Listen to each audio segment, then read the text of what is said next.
Hello and welcome to Rct3 Weekly News. I'm your Joker-obsessed host, Tom S. Okay, some news. We got a new song at the beginning. That is First in this year, I'm concerned my neighbors are Nazis. My brother's band, pretty good if you're listening to my cricket. Okay, another thing of news, I am cold to know what you're. Also, one day after CP Gemini left YouTube, someone else left YouTube. Someone closer. Wafa, the guy with the long and hard name to pronounce, left YouTube. That's right. Wafa has left Rct3. It's just a break from what he says, but I don't believe him, but whatever. So, he left Rct3. He's gonna be gone for a while. He still has 1 or 2 more rides coming out before his big long break. So after I heard this, I was astonished, and I decided I needed to find out why he did this. So, for my weekly interview, I interviewed Wafa. Now I knew I couldn't interview Wafa without getting in shape first, so I strapped on my iPod. Believing in safety first always, I got on my safety elbow pads. Got on my vibrant purple shorts. And went for a relaxing one. It took me about 3 hours to realize I was just running in place. I tried jumping the rope to get in shape. I fell. I sat there for a good 2 days. Mommy. You don't even want to know what I ended up doing with this. That's it. I was finally ready. I got on my safety glasses. Let's do it. Now you have to remember something in this interview. Rafa is from Brazil, so he doesn't speak the best of English. I've heard a lot worse, but just be aware. Okay, so let's go ahead and jump straight into it. How's it going, Rafa? First, sorry about my English. Okay, I'm very tired, but everything is alright. Thanks. Something I've always wanted to ask you. How in God's name is your name pronounced? My YouTube name. I don't know how to pronounce it.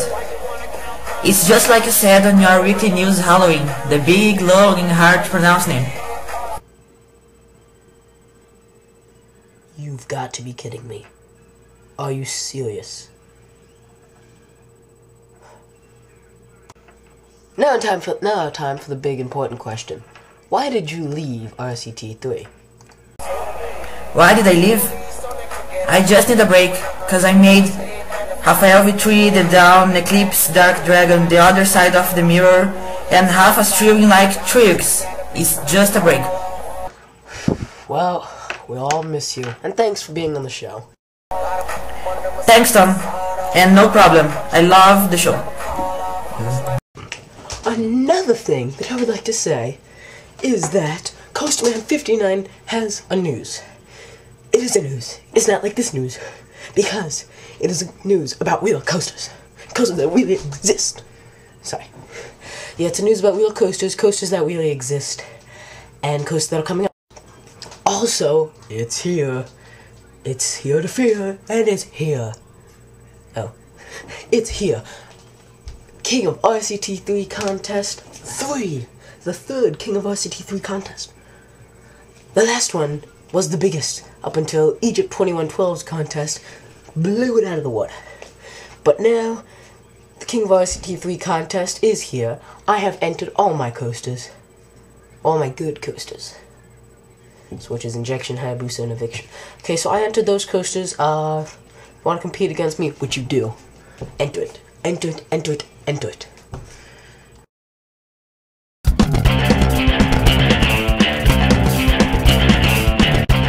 Okay, so now seeing as it's the top 5 coasters of the week, the coaster coming in 5th, there's a coaster coming in 4th, there's a coaster coming in 3rd, there's a coaster coming in 2nd, and of course there's a coaster coming in 1st. Okay, so coming in 5th is Coke Zero by Browns Fan $4.99. Now, Browns Fan we've been talking for a while, and, well, he keeps showing me coasters after coaster after coaster, and I didn't really like his style much, no offense, Browns Fan. But then I saw this, and I realized just how much potential is behind this. Now, you're probably like, wow, okay, this is not usually the kind of stuff you put in here, but that's the thing. I can tell he has a lot of potential just from this one coaster design. And although the design itself isn't all that great and could use a lot of work, no offense, you can tell there's a lot of potential. Okay, so coming in 4th place in the top 5 coasters of the week, it's coming in 4th place. So, coming in 4th place is Thrust by CP Gemini. This is his final coaster, and what a way to go it is. We've seen a lot of great designs from him, and I feel that this is a good one of his, but maybe not his best.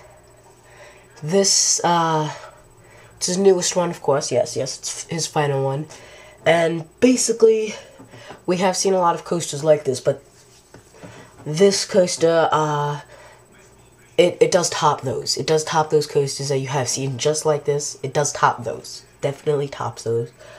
Does have a little bit of originality to it, but most of all, it's just coming in great 3rd place is Laguna by Gloosniffer. Yeah, I just love the name of the design. But anyway, Laguna is a great coaster. It's your classic 2-minute long coaster with some originality thrown in it. Support work is very, very good. Layout is different than your classic 2-minute long coaster. It's just like your classic goes out and back. This goes out, turns around, back, comes back over there, does a flip, loop, inversion. Okay, so layout is the greatest part of it. It's smooth, very, very smooth. I hate those ones where they jerk you around. No. And coming in 2nd place, the Master of Scenery proves to us that he does not need custom scenery. Rafa's Thrill by, of course, Rafa. Now, Rafa was in earlier on the show in our interview, and he said that this was one of his final coasters, and it is, and he didn't use a lick of custom scenery, and it is still an amazing coaster. I mean, it's still filled with scenery. He didn't even use custom scenery, and it's still filled with scenery. Come on, people. Great coaster. Layout. I love the layout. It's all over the place. It seems to me that he did overuse the wooden coaster tracks just a little bit, but it's a great coaster. It is just overall incredible. It didn't need custom scenery, one of those few coasters that doesn't need it, and he used normal scenery in-game to build this unique ride that looks like it has custom. So, coming in 2nd place is Oh-Hee. Oh-Hee is incredibly unique. This coaster is just, overall, I mean, the coaster itself, not all that great. That's not the point. The point is that it is the first coaster to have half-pipe CTRs. The half-pipe coaster, as you may know, is just a coaster that you build on Rct3, and it goes like this. Just a non-stop U, and it's kind of entertaining. Oh-Hee is that train on normal track. Now, I talked to him, and I was like, dude, you should make this more intense. It just seems a little too basic. And then I realized the problem with that, if it was going through loops and crap, it would be all over the place. You'd be dizzier than God knows what. Basically, it would have been impossible to make it more intense, and it doesn't really need to be. From what the scenery does to it, it is just an overall incredible coaster. Great layout, great idea, greatness. Well, I gotta be going. End of this new show. Remember, if you want me to check out your coaster, send it to me. Remember also to enter McDonald Josh's King of Rct3 Contest 3 in the info box. Check out Custom Man 59's news. And, well, tune in next week. Oh, cool.